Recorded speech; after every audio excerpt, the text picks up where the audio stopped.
মা অথই, অথই, মা রে। বাবা, বাবা তুমি কেমন আছো বাবা? ভালো আছি মা। দেখ তোর জন্য কত কিছু নিয়ে আইছি, ধর। এই যে ইফতার। এই খাসিটা আনছি। আহ আহ এই দেখ। এই দাঁড়ান। ও বাবা রে বাবা, এইগুলা কি আনছে? বাবা, আমার বিয়ে সাহেব দেখে আজকে ইফতার নিয়ে আইছে, ছাগল নিয়ে আইছে। বাবা বাবা, কি সুন্দর ইফতারি নিয়ে আইছে গো। আমার বিয়ে আইছে, কেডা কোনে আছো দেখা যাও। এই তো। ওরে বাবা রে বাবা, বৌমা তোমার বাপে তো অনেক দারুণ ইফতারি নিয়ে আইছে। ফকিন্নির বাচ্চা, এইগুলা কি আনছে? মুড়ি না, মুড়ি খাবে? এই জুলার বাচ্চা জুলা, ফকিরের বাচ্চা ফকির। বড় লোক বাড়িতে মেয়ে বিয়ে দেওয়ার সময় মনে ছিল না যে বড় লোক বাড়িতে ইফতার নিয়ে গেলে এত এত ইফতার নিতে হবে? তুই ছোট লোকের মতন দুইটা ছোলা 2 টাকার মুড়ি নিয়ে আমার বাড়িতে আসছিস না? বের হ, বের হ বলছি আমার বাড়ি থেকে। মা, আরে এটা তুই কি করলি? যা করেছি বেশ করেছি বাবা, আমি একদম উচিত কাজ করেছি। ছি ছি ছি ছি, আপনার লজ্জা করছে না? আপনি না একজন রোজাদার ব্যক্তি, আমরা সবাই তো রোজা রেখেছি। আপনি কি করে পারলেন বলুন তো ইফতারগুলো এইভাবে ফেলে দিতে? আপনি একটা মানুষ না? মানুষ হয়ে একটা মানুষ এই ধরনের কাজ কিভাবে করতে পারে? এই বাড়িতে বউ হয়ে আসার পর থেকে আমি অনেক কিছু মুখ বুজে সহ্য করেছি, কিন্তু না, আর কিছু আমি সহ্য করতে পারবো না। ছি ছি ছি ছি ছি, রোজা রমজানের দিনে আপনি এমন একটা কাজ কিভাবে করতে পারলেন মা? কি হয়েছে? চিলেচিলে কিসের? আর বলিস না বাবা, তোকে আমি কতবার করে বলছি এই যে বৌমার বাবা যতবারই এই বাড়িতে আসছে ততবারই আমার উপরে অন্যায় অত্যাচার করে তার মেয়ের সাথে মিলে।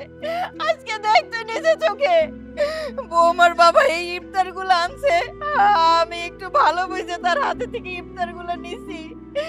এইটা দেখে বৌমা আমার হাতে থেকে এইগুলা কাইরে দেখ চিড়ে চিড়ে একদম ফেলাই দিয়ে আমার গালে পর্যন্ত হাত তুলছে। তোমার এত বড় সাহস, তুমি শেষ পর্যন্ত কি আমার মায়ের গায়ে হাত তুলেছো? তোমাকে সূর্য, তুই সব কি করতেছিস? তুই না জেনে না বুঝে অথরিকে হাত তুলতে পারিস না। তুই জানিস না আপু, অথই আমার মায়ের গায়ে হাত তুলেছে। তুই হয়তো জানিস না মা কতটা জঘন্য। একমাত্র মার কারণে আমার সংসার নষ্ট হয়েছে।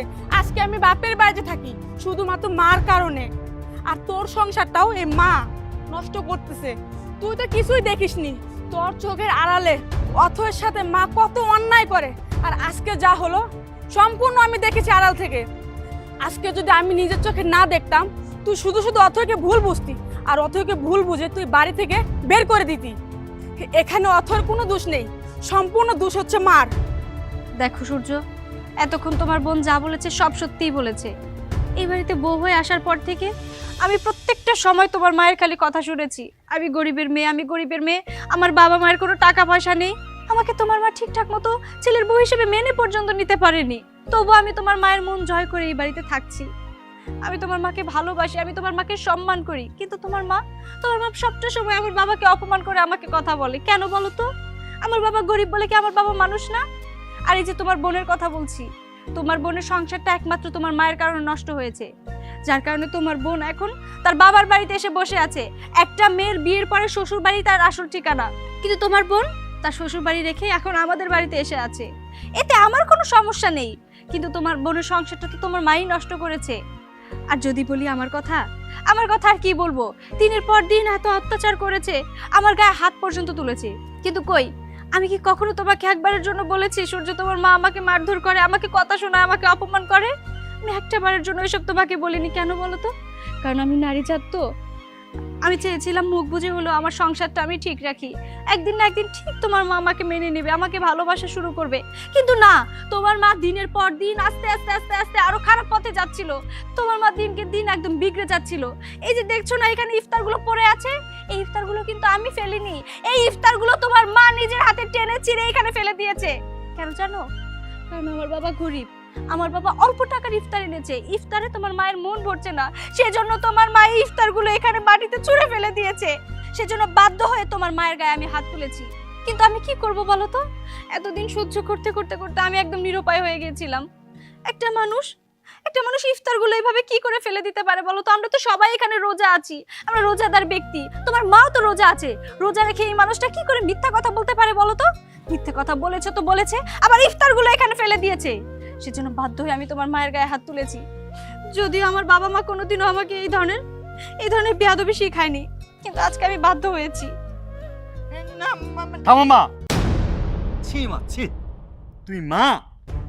আসলে তুমি মা না, তুমি মা নামে ডাইনি। তোমাকে মা বলতে আমার লজ্জা লাগতেছে। ছি, ঘেন্না হচ্ছে আমার। তুমি মা হয়ে তোমার মেয়ের সংসারটা নষ্ট করেছো। তুমি মা হয়ে তোমার ছেলের সংসারে আগুন জ্বালাচ্ছ। কি সুখ পাও এতে তুমি? কি শান্তি পাও বলো? তোমাদের মতো কিছু কিছু শাশুড়িরা না এগুলো বুঝে না, বুঝলে এরকমটা করতো না। এই সংসারে আগুন জ্বালিয়ে এই সংসারে অশান্তি সৃষ্টি করে তোমার কি সুখ, তোমার কি লাভ? আচ্ছা, এখানে তো অথর কোনো দোষ দেখতে পাচ্ছি না। ওর বাবার তো কোনো দোষ নেই, উনি যতটুকু পেরেছে আমাদের বাড়িতে আমাদের মান সম্মান রক্ষা করার জন্য ইফতার নিয়ে এসছে।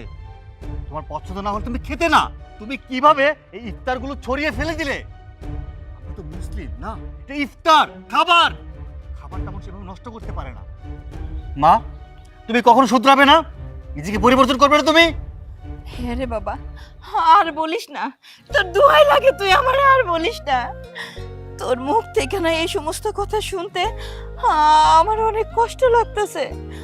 আসলেই তো আমি বুঝতে পারি নাই, আমার ভুলের কারণে আমার মেয়েটার সংসার ভাঙছে, আবার সেই একই ভুলের কারণে আমার ছেলেটার সংসার এইভাবে ভেঙে তছনছ হয়ে যাবে, আমি এটা কখনো বুঝতেই পারি নাই। তবে যাই হোক, আমি আজকের পরের থেকে আর কখনো এরকম করব না। বৌমা, আমি তোমার কথা দিতেছি, আজকের পরের থেকে আমি আর কোনো দিন তোমার সাথে খারাপ ব্যবহার করব না। বিআই সাহেব, আপনি এই যে আমার বাড়িতে ইফতার নিয়ে আসছেন না, ছাগল নিয়ে আসছেন, আর কখনো কোনো দিন কিচ্ছু আনতে হবে না। আমি আজ থেকে মনে করব আমার একটা মেয়ে না, আমার দুইটা মেয়ে, আমার ছেলের বউরে আমি আমার মেয়ের মতন করে রাখবো। তাইলে তুই বিআইন, এখন আপনি দুইটা মাইয়া, আর আমি কিছু মনে করি নাই। আমরা তো বিআইন, তাই না? বাবা চলো না ঘরে চলো, ইফতারের সময় হয়ে যাচ্ছে তো, আমরা সবাই মিলে একসাথে ইফতার করবো। হ্যাঁ বাবা, আসুন।